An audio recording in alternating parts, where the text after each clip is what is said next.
नेहुरा के ले अब तो उठान ना हुई उनका। हेलो एक खाली हम बोल देनी प्रदुमन परदेसी नाम है तो नाम है। चल चल राव सन ठीक बा हो गई। यहाँ बूची भैया बैठल बड़े तारा बुझाता छोटे बाबा बैठल बड़े। हेलो मैं सभी कलाकारों से आग्रह करूंगा कि आयोजक महोदय के आदेशानुसार हर गायक एक गाना गाएंगे, अपना हाजिरी लगाएंगे इस तिलकोत्सव में। राहुल सम्राट जी को स्नेह आशीर्वाद समर्पित करके अपने खाना पीना खा करके घर को चल बसेंगे। तो मैं आग्रह करता हूं एक धुन पहले बजाइए साजबाज पर। मेरे सरस्वती के साधक पुत्र जितने लोग खड़े हैं सब लोग बैठ जाइए, सब लोग बैठ जाए। हाँ व्यवस्थित होकर के बैठ जाइए। तने को बाजे धुन पहले।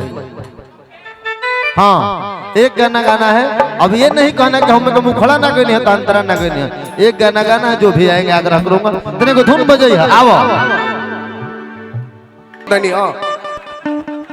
बार बार आप चिल्ला रहे हैं रोशन रोशन रोशन। यहाँ मार होता, यहाँ बारात हो, तिलक हो। तिलक के शुभ पद्धति में ही कार्यक्रम बा। तो ये दुल्हा के छोट भाई हमें तो प्यार से बोली कि दुल्हे राजा के छोटे अनुज आप मंच पे आइए। आप पहले माइक्रोफोन दीजिए उनको, मुकेश जी को। रोज कार्यक्रम करो बने वाला काम ना संदीप बाबा, रोज कार्यक्रम करो तरह का है ना संदीप बाबा। बने वाला काम ना नारदी विद्या के गायक है हम। बने वाला काम ना हमरा लगे। प्रदुमन परदेसी नाम है। कंट्रोल तू लोग बोले के सीखे लाओ अपना, रोज हम बोली ला। बोलिए मुकेश जी आप से बढ़ के एक गायक उपस्थित। रोक जा बाबा, तू काहे लास्टो लास्ट में खाउन खाउन कहले बड़ा। हाथ उठ छूट जाए तो बेकार में गलत हो जाए। तो खाउन खाउन करियन त लगे हन पाहुन पाहुन करे तुरंत ही। देख लो ओवर मत कर के ओवर कइला तो गोबर हो। बिगाड़ा जन कलाकारी के बिगाड़े मत, बिगाड़े के कोशिश मत करो। मार दे दूल्हा पर नाच के गिर जेबे। बैठ जो बाबू ना तब व्यवस्था होई जा तोर। चिन्हा तरे नु हम के हई। बैठ चुपचाप। एगो ताली बजा के आशीर्वाद रहो सब दे दी। हर हरिया पर मत जाग बाबू ते 2-4 लाख खा जेबे। संचालन मुकेश जी करता, मुकेश जी करेंगे। बोलिए तब फिर बोलो। हाँ फिर बोलो। तू बोल कि बोलो बोलक के रे लबे पटक के ले खोज खबर। बोलिए ना होई अब के। बैठो बैठो अरे बैठो।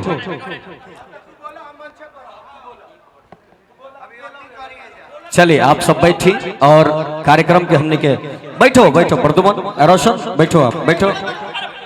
चलो रोशन बैठो बैठो बैठो बैठो।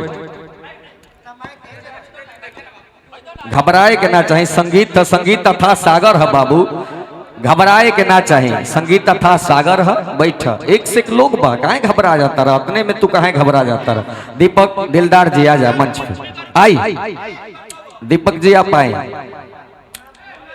बैठा रोशन। प्रदुमन बैठो आप। सिकंदर जी बैठी ना आप। बैठी रहो बैठी। हाँ ठीक है बैठी बैठी। आइए। हाँ हाँ ठीक। तो ये सब भाई है, सुनो ना। आप आइए दीपक जी आप आइए। अभी 1 साल पहले मेरा भाई हमसे मिला था, बोला कि संदीप बाबा हम लोग कार्यक्रम करेंगे, मंच स्टेज कार्यक्रम, हम लोग साथ में मिलके कार्यक्रम करेंगे। तो हम लोग साथ में मिलके कार्यक्रम करेंगे। हमको अच्छा लगा कि मंच स्टेज प्रोग्राम मेरा भाई कर रहा है अब, तो अच्छा लगा आप सुन के। तो आप लोग बैठ के करो, घबराओ मत। कार्यक्रम है संगीत है, संगीत बहुत बड़ी दुनिया है। संगीत बहुत बड़ी दुनिया है, संगीत में लेके चलना है। समाज है मेरे भाई। दीपक दिलदार जी से हम लोग गवाते हैं। आप हाँ देखो बता रहे हैं रोशन और प्रदुमन जी। आइए दीपक जी। Hello hello. तेरी बेचैन ना रनिया ना बाबू। कहावत कहल बा खग जाने खगही के भाषा। चमैन से कोख ना छिपेला। चमैन से कबो कोख छिपिए नहीं कर सकत। संदीप बाबा जब मंच पर बोल देले कि मेरा छोटा भाई मुकेश संचालन करेगा तो करेगा। अब मुकेश आप बार बार क्यों बोल रहे हैं? मंच है ना, मुकेश जी बोलिए, आप इज्जत कीजिए। बाहर जाके मुकेश रे कही हो, लेकिन मंच पर मुकेश जी बोलिए, इज्जत कीजिए। सही बात है। हेलो हेलो थोड़ा सा इसका लेवल बढ़ा दीजिए। तो डीले खिला दे। हाँ तेरी के टेंशन के बात नहीं कर भाई। हेलो हेलो अशोक भैया सुनिए।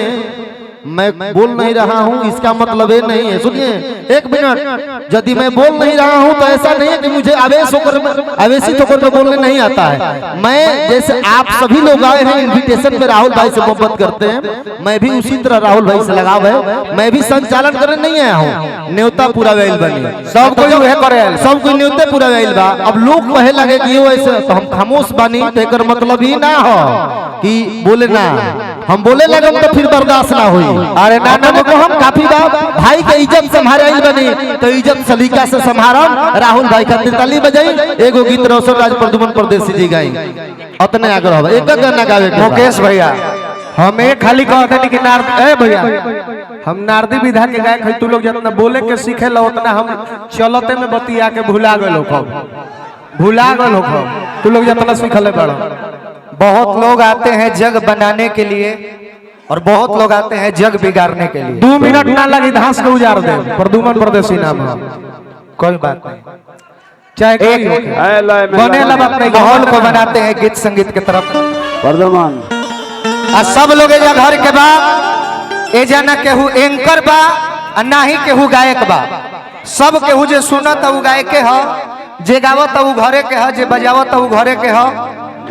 नचनिया लोग खाली बाहर से आइल बा। हाँ हाँ तो मनोरंजन करे के बाद थोड़ा थोड़ा सब लोग गाइए कहीं को गाना आपस में एंजॉय करके और मित्रता भाईचारा के प्रतीक निभावे के बाद स्वागत करो बुची भैया हमनी के गार्जियन छोटे बाबा।